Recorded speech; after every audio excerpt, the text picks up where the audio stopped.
of Christ. And as a body of Christ, as a church, is a missionary church. The church that Jesus founded is a missionary church. In the gospel it says, "Peace be with you. As the Father has sent me, so I sent you." So we are missionary.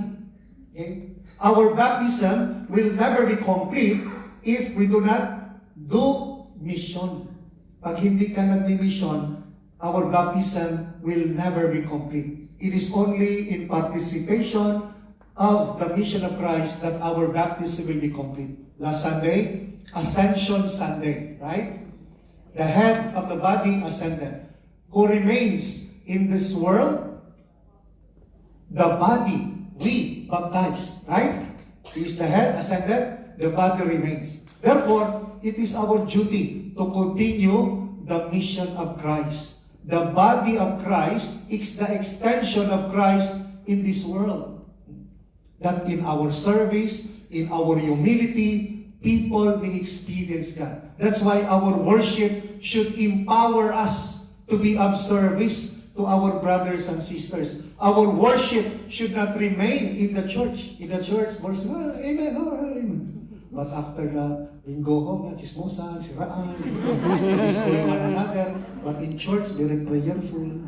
But outside, you destroy one another. That is not the body of Christ. The body of Christ should love, know how to forgive.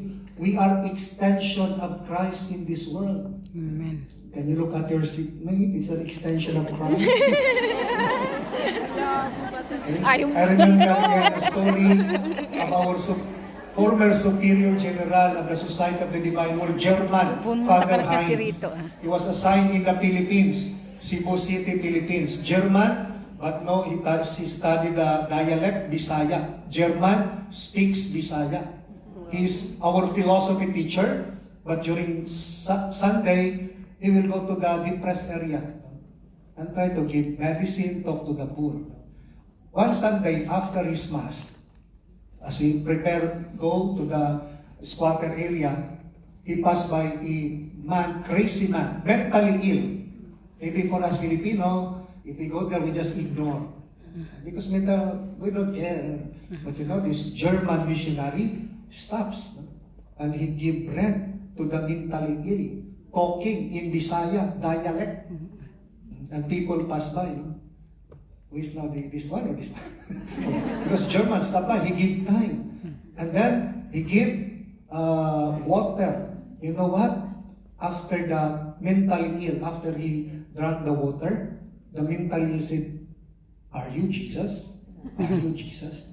Because of his good work, now this mentally ill experience God. Experience God.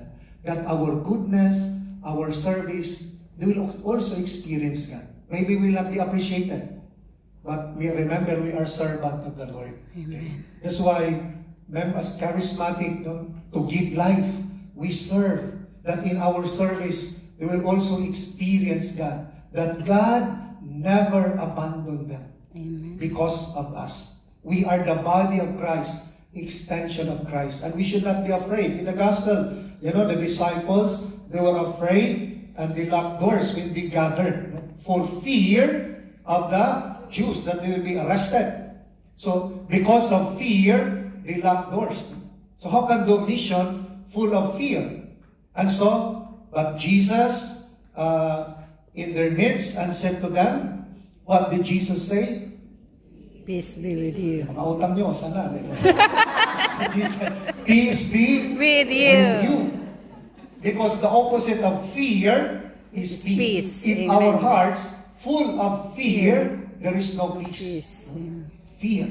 And Jesus, as member of charismatic charities, there should not fear in us. Fear should not control us. It should be our faith, our relationship with God. Because if fear control us, you will never be happy. If fear control you, sometimes you sit there, but you cannot remember the first reading, the second reading, because while the reading is read, you're thinking of your fear. Ay, kontra kaya ako. Ako, tatawag ka ng bako. Because of fear, that will empower us